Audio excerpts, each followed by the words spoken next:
Bonjour à toutes et à tous et bienvenue sur la chaîne Parlons français avec Soraya. Dans cette vidéo, nous aborderons le sujet de la prise de parole en public et comment gérer le stress qui peut survenir, en particulier lorsque vous devez faire une présentation. Voici les bases d'une bonne prise de parole en 4 étapes.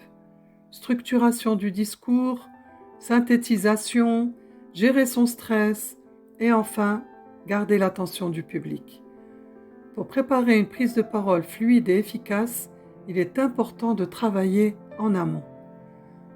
Commencez par structurer votre discours minutieusement.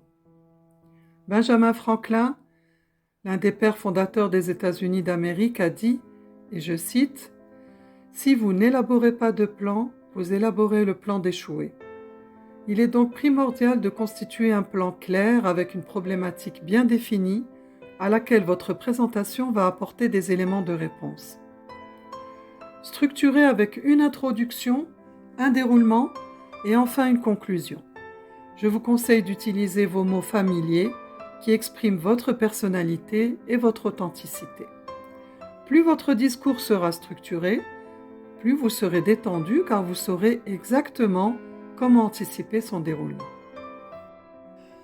D'après Christine Abadi, coach certifiée à l'école réputée HEC, l'introduction et la conclusion sont les parties auxquelles votre auditoire portera sa plus grande attention.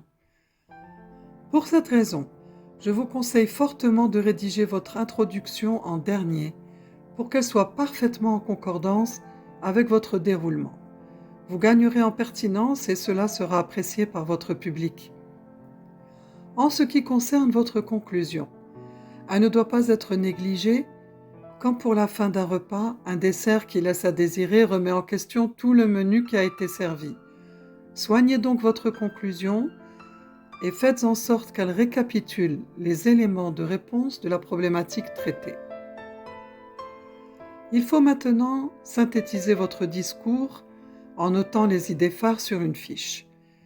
Cela vous aidera à vous détacher de vos notes et être en capacité de formuler vos phrases sans réciter mot pour mot votre script. Il ne s'agit pas de lire votre discours ou de l'apprendre par cœur. N'oubliez pas que le but d'une présentation est de convaincre votre audience. Pour cela, il faut déjà que vous soyez convaincu de ce que vous dites, sinon votre public le sentira rapidement. Plus vous maîtrisez votre sujet, plus vous serez à l'aise. La synthétisation est un bon moyen pour vous approprier le sujet et être maître de votre présentation. Pour avoir de l'assurance et de l'éloquence, entraînez-vous à la maison, à haute voix, devant le miroir ou devant un petit auditoire familial ou amical.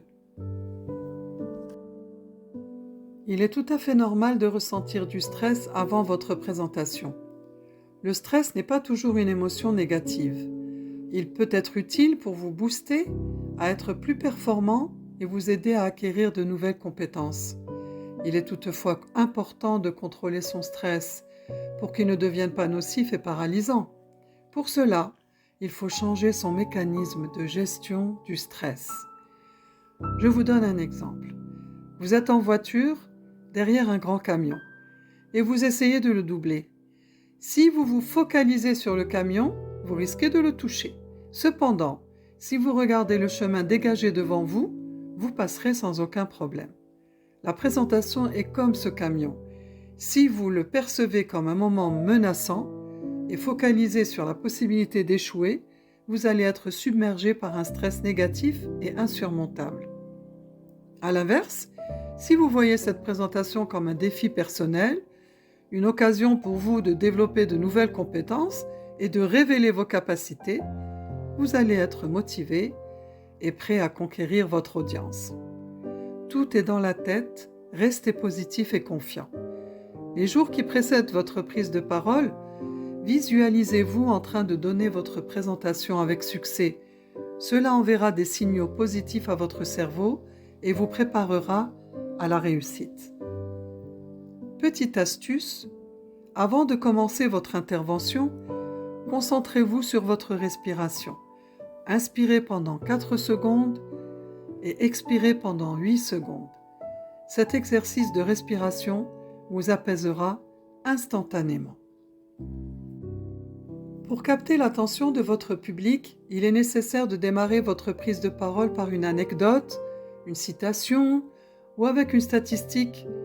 Cela crée de l'intérêt dès le départ. Lorsque vous parlez, articulez bien et parlez assez fort pour que les gens au fond de la salle puissent vous entendre. N'hésitez pas à utiliser les silences pour mettre en relief les idées principales de votre présentation. Le regard est également très important. Cherchez dans la salle le regard bienveillant de quelques personnes et parlez en les regardant dans les yeux. Votre posture doit être tout simplement naturelle, vos épaules détendues et vos pieds bien ancrés sur le sol.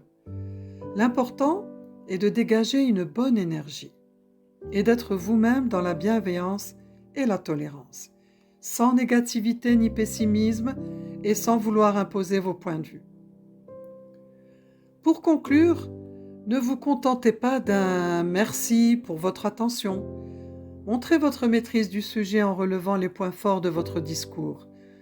Vous pouvez également faire un appel à l'action ou une déclaration avec preuve à l'appui. N'oubliez pas que vous devez être capable de résumer votre intervention en 3 phrases, car on pourra vous le demander. Sachez qu'on peut moins en dire, mais mieux le dire, en évitant les phrases longues et fastidieuses. Avec ces quelques clés, vous voilà bien informé pour réussir une magnifique prise de parole.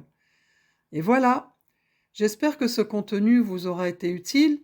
Si oui, n'hésitez pas à mettre un j'aime à la vidéo et de vous abonner. Je vous souhaite plein de bonnes choses. À bientôt!